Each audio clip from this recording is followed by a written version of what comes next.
Glenn, good morning. How are you? Good morning. I'm great. How you doing, Heather? Good. Well, thanks for joining me. I'm really excited to be here with you this morning. I know that you've been at the forefront of virtual reality and gamification for a long time and thinking about the user experience. And so I'm excited to talk to you today. I know we're in unprecedented times with COVID-19 and seeing the ways in which this is impacting how we work, in particular, companies like Zoom going from 10 million daily users to more than 200 million daily users in less than a week is surely a sign of the times and the ways in which adoption rates are changing as it relates to technology in the workplace and with consumers. I think what this has done for all of us is forced us to rethink, what the workplace reality is. What even does remote work mean? Prior to this, there still was a lot of stigma attached to remote work. There was this idea of folks not really being able to get their head around what it means to sort of be separate but together. And by kind of forcing everybody into this world, I think the space of what you and I have called virtual reality before now becomes so much broader, right? This is in a sense a virtual reality. You are sitting on a virtual beach as we speak. So I think there is a very incredibly powerful moment that we're in the beginning of here, where we are rethinking everything about what just not only our day-to-day work lives look like, but our day-to-day interactions with other people could look like. Yeah, it's interesting. I can't say that I would normally choose to be on Zoom and have a wine night with friends, but that certainly has become my reality. What it also has done is I think it's highlighted opportunities that people didn't even think about existing previously. I follow there's a musician, Tim Burgess, who was the singer of a band called the Charlatans, and he does this thing called Tim's Twitter listening party every night. And what he does is at a fixed hour, so at like 9 o'clock at night, I think 9 o'clock England time, there's an album he's announced, and everyone puts that CD on or hits play on Spotify at that moment. And then they all tweet with each other about the music as it's playing. And then he chooses these albums by inviting the musicians who made them to participate in the Twitter sort of tweet storm around this, right? So we get this kind of collaborative shared, music is such an emotional experience. Everyone feels like they're in it together. You're actually talking to the musician who made that album while the songs are playing, and everybody is spread all over the world but feeling so much more connected. Or similarly in the music world, right, this trend of these kind of living room concerts where the sort of rough edges, the warts and all, of all of these musicians becomes evident, right? They're what they look like without makeup. And I saw Adam Levine the other day doing one in his bathrobe, and it makes them feel much more real and authentic. And as we talk about what brands need to be doing in this space, that's exactly it, right? We've tossed around this phrase authentic for years. Everyone says they're authentic, but they're largely authentic to what they want their image to be and maybe not what their image is. And there is something very clarifying about this whole experience that drives this very authentic and intimate experiences that really resonate with people, like successfully. Well, and as you think about that and you think about the brands and consumer experience, how do you even hypothesize what this looks like in terms of what the expectation will be or what companies can be doing to be at the forefront of leveraging technology to engage consumers differently? I think in a broad sense, let me talk broadly and philosophically, and then maybe we'll talk like about some examples. But I think there's this great opportunity now for brands to develop these intimate experiences, right? That there is very much a sense that, I am not part of kind of this one-to-many conversation anymore, that I can now be part of a one-to-one conversation. And I think the opportunity for brands is to get beyond that conversation in the past, which was like hyper personalization, which was more data driven, Mm. and this is kind of more relational, more about the relationship between the brands and the individuals. The idea that we can have these conversations like you and I are having right now, And that happens and it follows me wherever I go. Now, what does that mean in a very practical sense? I think one way this has played out has been the quick adoption of game mechanics and game-based and gamification cues in these virtual relationships that um, you know, as quickly as NASCAR disappeared, NASCAR had their first esports event, their first sort of major NASCAR esport event that was broadcast, and it had the largest audience in the history of all esports ever being broadcast. And people were willing to make that leap from cars going around a lap to game cars going around a lap pretty seamlessly, right? And this narrative we've been told forever that, oh, everyone likes the real thing. They like to touch the real thing. They're all attached to the real thing. People seem willing to make these leaps to the virtual thing in all sorts of experiences that are now playing out in this COVID world. That's interesting because when I think about the brands that we work with, right, a lot of them are still very much reliant on physical store space and shelf space and what that looks like. How then does that translate, right? I mean, it's interesting to think about the fact that you needed the physical product. How are you seeing that translate into the way brands are actually leveraging this technology to sort of push into the future of how they're engaging with consumers? I'm going to twist the question a little bit because I'm not sure we are seeing brands do that very well right now, right? I mean, the most common brand message we're seeing at the moment is, "Hey, we're here with you, and we're gonna not make you pay your bill for a little while." But I if anything, I think it's highlighted opportunities for brands. Mhm. So for those of us who have tried very hard to stay at home, we rely on Amazon and these sort of web-based interfaces for us to buy products and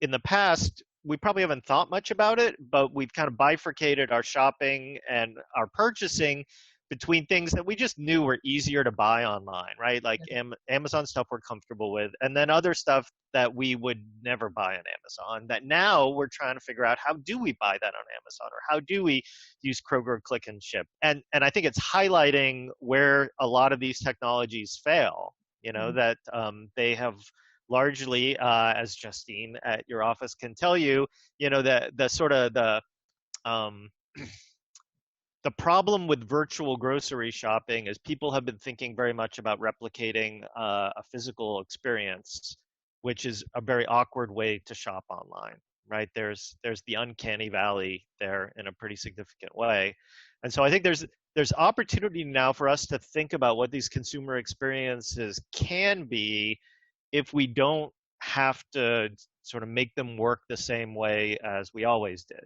So, can we shop together, right? Can you and I pull up a window in this Zoom chat and I can show you a shirt that I'm looking at and we can have a conversation about whether that would look good on me? Or I could find the shirt and ping, is that integrated into my browser in a seamless way? Sure. I think these kinds of opportunities remain still pretty much untapped.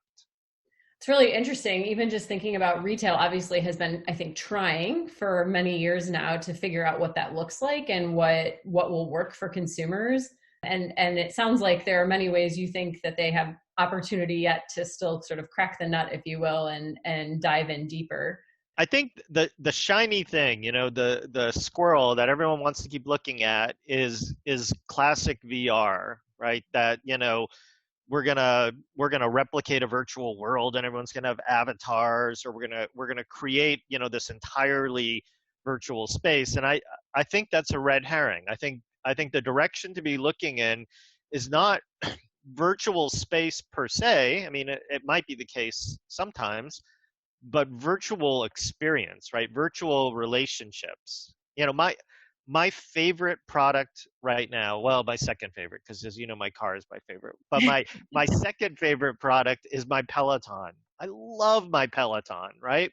And and the reason I love my Peloton, I mean, it's just a bike, right? It's a stationary bike with an iPad on it. But what makes it work is they've created a virtual experience where I feel like I'm with other people exercising together.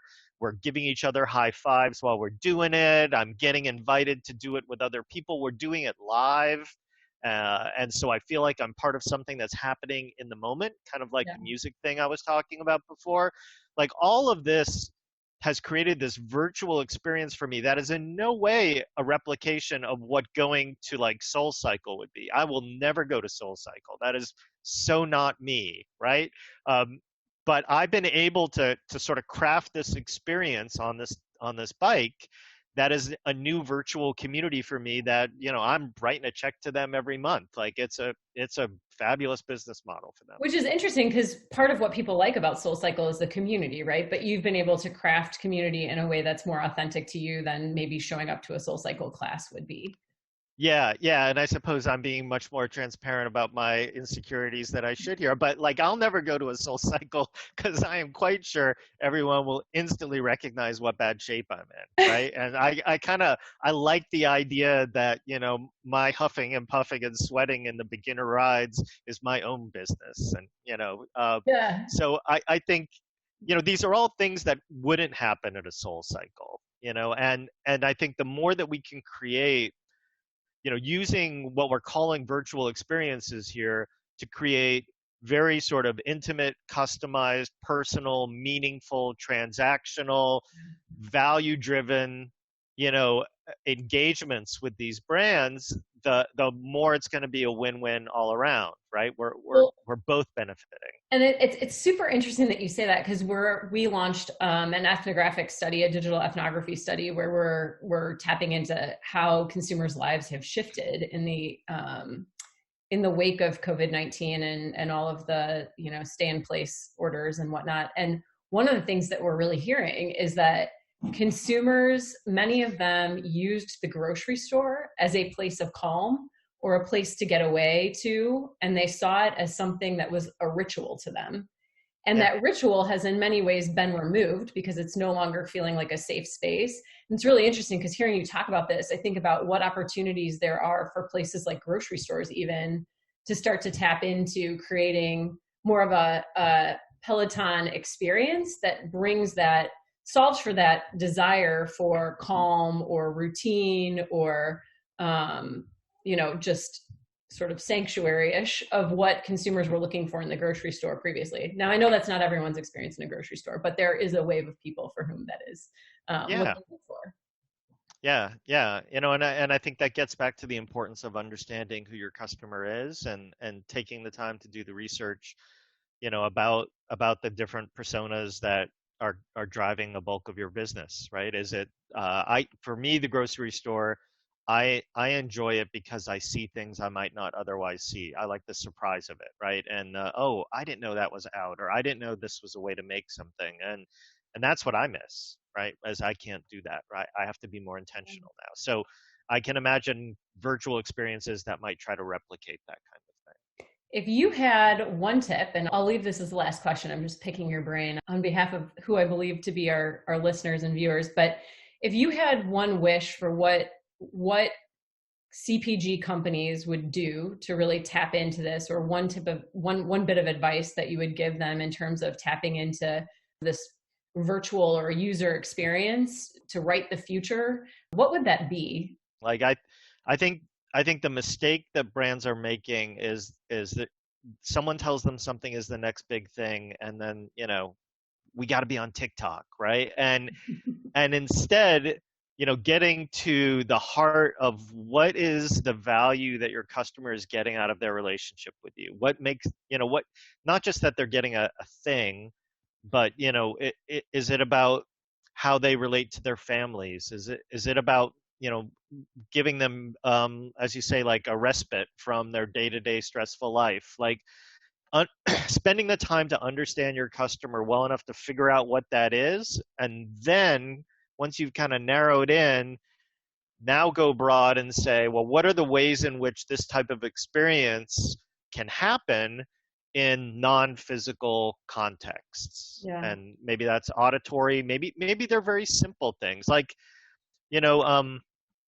I was on this morning. I was checking off my to-do list with my app of choice is Todoist, and Todoist, gives you little karma points, right? And and I get this little pat on the back from them, and I feel like I'm checking in with them in the morning, and I know how I'm doing, and I get that sort of very immediate and what feels to me like really personal feedback. There's nothing technically sophisticated about this. This isn't about spending a lot of development money. It's about getting a better understanding of what that core experience is, right? That foundational core experience that keeps your customer coming back to you, and then exploring ways in which that then now plays out in a world where people have been raised on video games, and people are comfortable with video chat, and people expect instant customer service on Twitter. And this is now the context for that conversation, but your North Star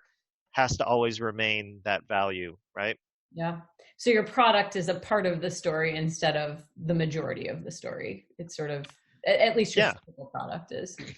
I mean, I think that's the golden ticket, right? That's what every company wants to have. Like, it needs to be that your customer has spent time connecting with you as a brand, and actually the product is almost irrelevant to it. Yeah, as you know, a big part of my world is video games and gamification and that kind of thing.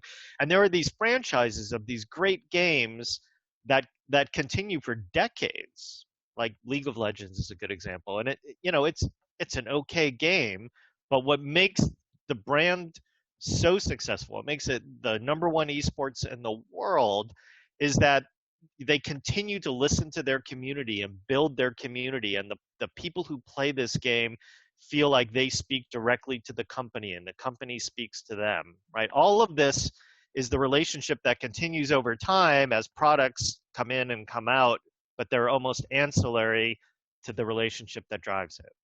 Yeah, it's really interesting. Well, this is all very exciting conversation, and I can't wait to see how brands continue to rethink or to think differently about the ways in which this quick adoption rate of technology in the midst of COVID-19 is really going to open new doors for them or allow them to experiment in ways that maybe haven't been at the forefront of their thinking in the past. So really appreciate your time today, and love paying attention to all the work that you're doing at Miami University.